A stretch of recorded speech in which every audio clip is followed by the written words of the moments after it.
નમસ્કાર દર્શક મિત્રો, એડી ન્યૂઝમાં હું છું આપની સાથે આરડી વાઘેલા। આ જોઈએ આજના મુખ્ય સમાચાર।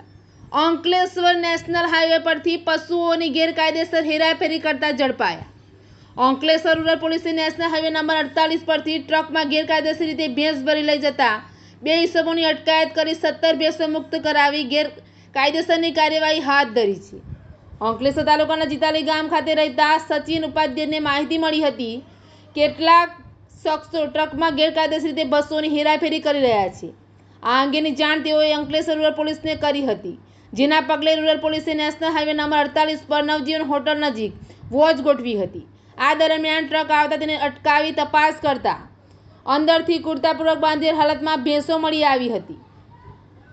તેઓ પાસેથી પશુઓની હેરાફેરી અંગેના આધાર પુરાવા પોલીસે ટ્રકના રહેલ શખ્સો પાસે માંગ્યા હતા, પરંતુ તેઓએ રજૂ ન કર્યા હતા।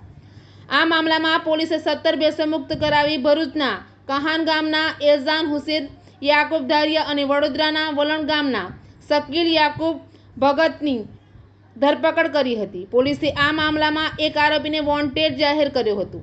એડી ન્યૂઝ સાથે રિપોર્ટ જયેશ પ્રજાપતિ, અંકલેશ્વર।